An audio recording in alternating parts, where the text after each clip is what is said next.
AI뿐 아니라 자율주행차 기술에서도 중국이 세계를 선도하려 하고 있습니다. 서울 면적 5배 구역에서 이미 수백 대 무인 자율주행 택시로 시범 운행에 나선 중국. 바이두의 6세대 자율주행 택시를 직접 타고 취재한 베이징 권란 특파원 연결해 중국 자율주행차 기술의 현주소 알아봅니다.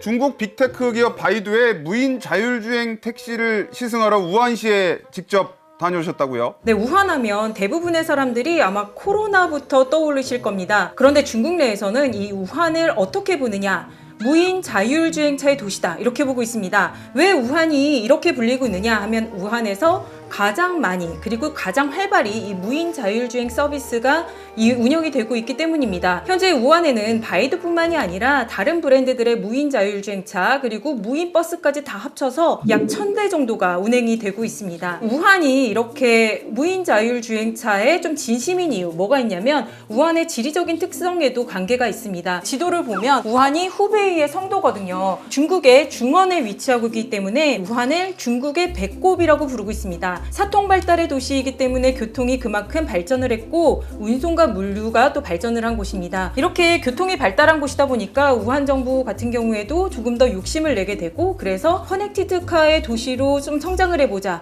이런 계획을 2019년도부터 계속해서 세워서 지금에 이르기까지 굉장히 많은 발전을 하면서 무인 자율주행차를 활성화하는 데 큰 노력을 기울이고 있습니다. 무인 자율주행 택시 그 이름이 루오버 콰이바오 라고 하던데 이것도 직접 권란 특파원이 타보신 거죠? 네, 이 바이두의 택시 브랜드가 로보 콰이파오입니다. 이게 로봇 택시란 뜻이에요. 이 로봇을 귀엽고 예쁘게 표현을 해서 로보라고 했는데 로보가 중국어로는 무거든요. 그래서 무가 달린다 이런 뜻이고요. 제가 우한에 2박 3일 출장을 다녀왔는데 대여섯 차례 이 무인 자율주행차를 계속해서 시승을 해봤어요. 여기서 이 가까운 곳에 한번 가보려고 합니다. 네, 지하철역 있는 데를 한번 가볼게요. 2km 되는 거리인데 5분 되는 거리인데 6원 정도면 우리 돈으로 한 1,200원 정도예요. 굉장히 싼 가격에 갈 수 있고요. 한번 불러보겠습니다. 주변에 있는 로보 콰이파오를 찾고 있어요. 벌써 잡혔어요. 무인 운전사다 보니까 제가 있는 곳까지 오질 않고 앱에서 설정한 출발지로 오고 있습니다. 네, 한번 타볼게요.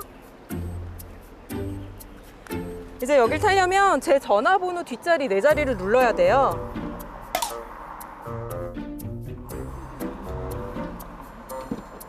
네, 다 눌렀으니까 이렇게 문이 열려요. 타보겠습니다.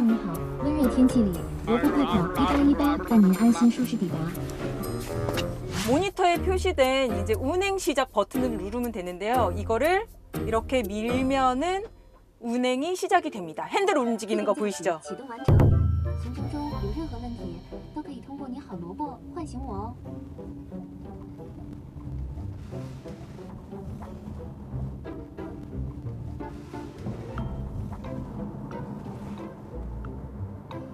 네, 아무래도 운전자가 없다 보니까 이게 사람이 직접 눈으로 보고 판단할 수 있는 게 아니잖아요. 그래서 이 주변 사물을 좀 과장해서 보는 경향도 좀 있는 것 같아요. 그래서 이렇게 가다가 약간 급정거, 급출발하는 경우가 좀 있는 것 같고요. 그래서 차가 좀 덜컹덜컹 거리는 경우가 지금도 좀 그렇지만 있는 것 같습니다.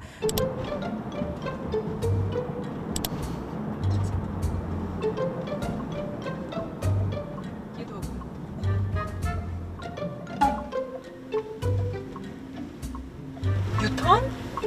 유턴을 한다고? Okay, let's go. Ta-da!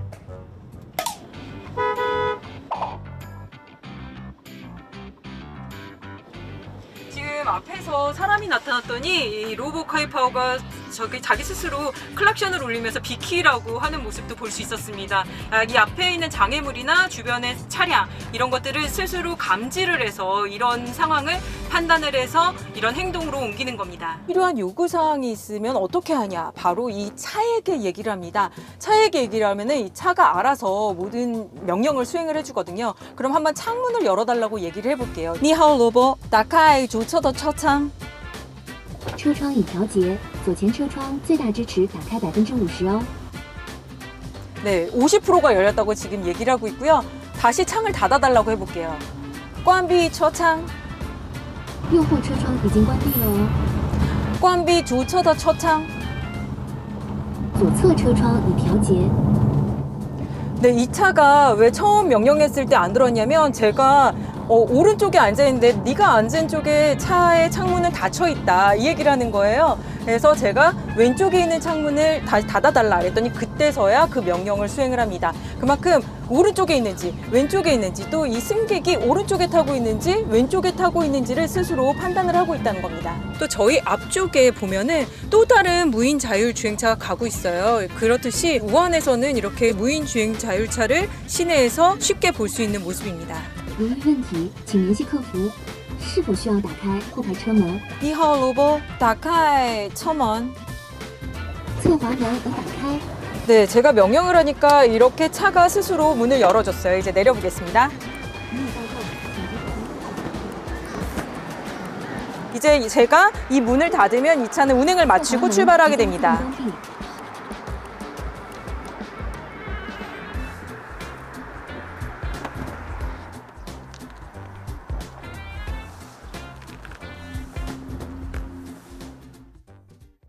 네, 이 로보카이 파워 같은 경우에 현재 레벨 4 수준의 자율주행을 하고 있어요. 날씨나 어떤 상황에도 사람의 개입이 없이 도로주행이 가능하다. 이런 수준을 레벨 4라고 하는데요. 지금 현재 우한에서는 레벨 4 수준의 무인 자율주행이 이루어지고 있고요. 운전자가 없으니까 아무래도 처음 탈 때는 불안할 수밖에 없었거든요. 근데 운행을 시작하니까 너무 스무스하게 잘 가고 운전 신호, 표지판, 뭐 앞에 사람이 가거나 주변에 다른 차들이 오더라도 알아서 스스로 감지를 하고 판단해서 가는 모습을 볼 수 있었습니다. 중국에서는 특히나 무단 횡단을 하는 사람들이 굉장히 많아요. 그래서 아무 데서나 사람들이 막 튀어나오거든요. 근데 이 차량 같은 경우에 앞에 사람이 나오면 일단 급제동을 하고 섭니다. 38개의 센서가 있는데 주변에 무언가가 나타나면 움직이지 않는 모습을 볼 수가 있었어요. 물론 그 이전에 베이징에서도 타봤지만 작년에 탔을 때는 운전석에 안전요원이 앉아있기도 했고 이번이 6세대 새로운 신차가 나온 거였거든요. 앞에 핸들만 보호 커버를 씌워놓고서 나머지 부분은 너무나 자유롭게 있어서 보조석에도 승객이 탈 수 있고 물론 뒷자리에 2자리 탈 수 있고 해서 한 3명 정도가 탑승할 수 있도록 해놨고요. 이전에 타봤던 다른 택시들보다는 훨씬 발전된 모습을 좀 볼 수 있었습니다. 6세대라고 하셨는데 그러면 뭐 1세대부터 있었단 얘긴데 바이두의 무인 자율주행차 역사가 그만큼 좀 오래된 모양이죠? 바이두가 맨 처음에 자율주행 기술을 도입을 시작한 건 2013년입니다. 2017년도에 세계 최대의 자율주행 플랫폼 아폴로를 만들었고요. 처음에 시범 테스트를 한 거는 2019년입니다. 후난성에 있는 창사라는 곳에서 시범 테스트를 처음으로 성공을 했고요. 당시에 1세대에는 바이두가 BMW와 협력을 했고 그 이에 뭐 2, 3, 4, 5세대까지 뭐 비아디나 중국의 다른 전기차 업체들과 협력을 하면서 이 자율주행차를 계속해서 만들어 왔어요. 그런데 이 6세대의 다른 점은 뭐냐? 바로 바이두가 순수 연구 개발해서 만든 차고요. 물론 OEM은 다른 중국차 업체에서 했고요. 2013년에서 한 12년에 거쳐서 자율주행 기술을 계속해서 발전을 해오고 있고 완전한 무인 자율주행 서비스를 도입한 거는 올해 2월부터고 중국에 있는 한 10여 곳의 도시에서 자율주행 서비스를 상용화하고 있는데 완전 100% 무인 자율주행 서비스도 시작을 했습니다. 배터리도 좀 이전 세대와 다르다고 하던데 그것도 무슨 얘기인가요? 배터리를 이전까지 한 5세대 차량까지는 어떻게 했냐면 기존 전기차처럼 배터리 충전소에 가서 선을 뽑아서 플러그에 꽂아서 충전을 하는 방식이었는데요. 이 6세대 차량 같은 경우에는 자율주행차잖아요. 스스로 배터리 잔량을 체크를 합니다. 그런 다음에 와 배터리가 좀 모자라다 판단이 되면은 자기가 스스로 충전을 교환하는 그런 스테이션에 들어오게 되고요. 들어오게 되면은 바닥에서 뭔가 기계가 나와서 배터리를 교체를 하고 다 교체가 되면은 이 차량은 운행을 시작을 하게 됩니다.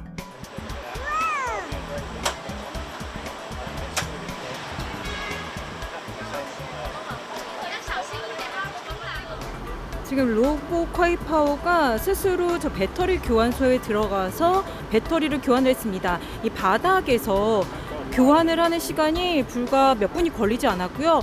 다 끝내고 나서는 이렇게 로보카이 파워가 스스로 뒤로 후진을 해서 나와서 이제 다른 자기의 목적지를 향해서 가게 됩니다. 몇 분만 가지고도 이렇게 스스로 배터리를 교체해서 운행을 할 수 있기 때문에 훨씬 더 효율성이 높다고 합니다. 기존의 한 5세대까지는 배터리 한 80%를 충전을 하려면 2시간 동안 충전을 해야 하는데 이제 이 배터리 교체 기술을 도입하고 난 다음에는 한 3, 4분이면 기존에 충전했던 용량 80%까지도 새로운 전력을 좀 공급할 수 있게 됐다고 하고요. 그렇게 함으로써 서비스를 하는 상용차로서의 효율성이 굉장히 올라갔다. 이렇게 얘기를 하고 있습니다.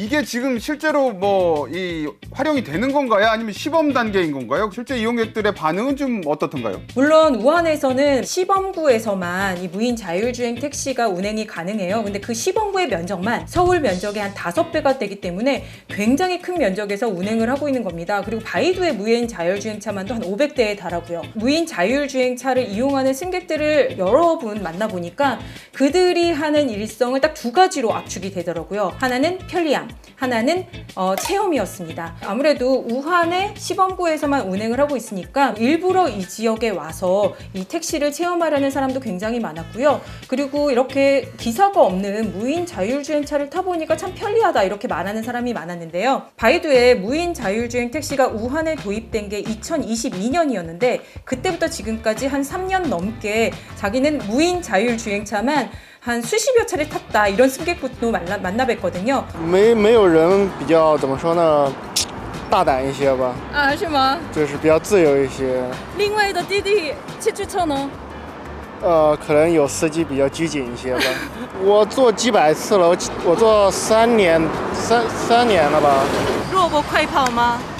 坐过坐过。啊，这个狗也能坐是吧？对，可以。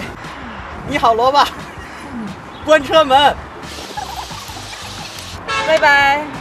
네, 지금 시각장애인들이 저 안내견을 데리고 로봇 콰이파오를 타는 모습을 볼 수 있었는데요. 말로 설명을 해서 이 차 창문을 열고 이 차문을 닫고 할 수 있으니까 이분들은 좀 편리하게 생각하는 것 같습니다. 베이징에서도 이 남부 이주안 경제개발구라는 곳이 있는데 그곳에서 이 무인 자율주행 택시가 시범구로 운영이 되고 있고요. 뭐 다른 도시에서도 아직까지는 도심 내부까지 들어가지는 못하지만 시범구에서는 무인 자율주행 택시를 좀 운행하는 그런 서비스를 운영을 하고 있습니다. 보면 참 신기하긴 한데 그 또 하나 이제 좀 걱정이랄까요? 이 안전 문제 아니겠습니까? 바이두 같은 경우에 지금까지 이렇게 무인 자율주행 서비스를 운행을 하면서 한 1억 5천만 킬로미터 이 정도의 데이터가 쌓였는데 그 가운데 그렇게 뭐 치명적인 사고가 있었다 이렇게 얘기하진 않고 있어요. 물론 정확한 데이터도 밝히지 않고 있습니다. 근데 바이두의 창업자는 뭐라고 얘기를 하고 있냐면요. 인간 운전자가 운전하는 경우보다 우리 바이두의 무인 자율주행차가 운전하는 경우에 그런 위험률, 사고율이 14분의 1 정도밖에 안 된다. 그래서 훨씬 더 안전하다. 이렇게 굉장히 자신을 하고 있어요. 그런데 저희가 이제 뭐 중국에서 많은 SNS도 보고 다른 뭐 보도나 소식들을 볼 거 아니에요. 근데 도로에서 무인 자율주행차랑 뭐 사람 또는 다른 차량이랑 사고가 나는 경우를 굉장히 많이 목격을 했어요. 그렇다 보니까 이게 사고가 아예 없다고는 볼 수 없고 그리고 무엇보다 지금 시범 운영 중이잖아요. 그래서 이게 대형 사고가 난다거나 아니면 뭐 조금이라도 논란이 될 만한 사고가 나면 서비스 운행 자체에 굉장히 치명적인 그런 위험이 있을 수 있기 때문에 안전 제의를 좀 우선시해서 운행하는 그런 경향들을 좀 볼 수가 있었습니다. 이제 앞으로 이 무인 택시가 실제로 더 본격화가 되면 가장 이 타격을 받는 거는 아무래도 택시 기사들일 것 같습니다. 그 일자리 문제도 있고요. 기사들 반응은 좀 어떻던가요? 시범구에서는 무인 자율주행 택시를 탔지만 그냥 일반 도심 지역에서는 뭐 택시를 타고 다녔는데 거기서 택시 기사님들한테 한번 물어봤어요. 무인 자율주행차에 대해서 어떻게 생각하냐. 정말 모든 택시 기사님이 똑같은 말씀을 하셨는데 그게 바로 뭐였냐? 바보입니다. 안전을 우선으로 생각하기 때문에 다른 차량이나 사물이 나타나면 움직이질 않는다. 他跟着，他们跟着。后面排队排了一台车子，他就在那里等着，让别人走完。那走到什么时候？掉下来了一个遗物，掉到那个萝卜的前面了，萝卜就停在那里，不走了。啊他不会绕啊。他不会绕，他就等着他走。 그러니까 도심 지역에서는 교통 혼잡을 초래하는 아주 바보 같은 존재다 이렇게 얘기를 하더라고요. 자신들의 일자리에 대한 걱정도 좀 느껴졌어요. 얘들을 바보라고 얘기해서 본인들의 좀 일자리로 사람을 초과할 수 없는 그런 능력이 있다 이렇게 얘기하는 그런 느낌도 좀 받았고요. 실제로 작년에 이제 우한 같은 경우 택시 기사들이 무인 자율주행 서비스 확대에 반대하는 시위도 여러 차례 이뤄졌었고요. 택시업계 같은 경우에는 아직 직장을 구하지 못한 대학생들이나 젊은 청년들 그리고 실직한 그런 중장년들이 많이 진입하는 그런 일자리 시장으로 알려져 있는데 만약에 무인 자율주행 택시가 늘어나게 되면 이런 분들이 또 일자리를 찾아갈 수 없게 되는 거 아니냐 이런 걱정 어린 목소리도 있었습니다. 신기하긴 합니다. 그래도 아직 좀 한계라고 할까요? 좀 극복해야 될 과제들 좀 어떤 게 있을까요? 가장 큰 문제점으로 제가 본 거는 제한된 시간과 제한된 구역에서만 운행한다는 점입니다. 그럼 아직까지는 시범구에서만 운영을 하고 있는 실정이고요. 상대적으로 도시보다는 좀 한가한 그런 환경에서 운행을 하기 때문에 이게 보편적인 서비스라고 보기에는 조금 어려운 측면이 있지 않느냐 이런 생각이 좀 들었고요. 그리고 목적지, 출발지를 앱에 설정된 그곳으로만 설정을 할 수가 있어요. 제 자리가 만약에 앱에 설정된 목적지가 아니다. 그러면은 이 주변에 조금 벗어난 곳을 목적지나 출발지로 설정을 해야지만 갈 수가 있거든요. 제가 그래서 어떤 경우를 목격을 했냐면 어떤 승객분이 로봇 카이파오를 타려고 기다리고 있었는데 출발지 설정을 잘못한 거예요. 결국에는 길을 건너서 한참 택시를 따라가는 그런 장면도 목격을 했습니다. 데이터를 좀 더 쌓아서 극복을 해야 될 문제가 아닌가 생각도 들었고요. 그리고 이 차가 주변의 상황들을 감지해서 판단하고 운행을 하는 무인 자율주행 차다 보니까 데이터 수집이나 개인정보 유출에 대한 논란도 많이 일고 있어요. 그래서 이런 부분에 대해서 어떻게 보호할 건지 논의가 좀 필요하다 하는 사람들도 좀 많이 볼 수 있었고요. 사고가 날 경우에는 누구의 책임이 될 것이냐 이런 문제에 대해서도 차근차근 해결해 가야 되지 않냐 이런 목소리도 많이 나오고 있었습니다.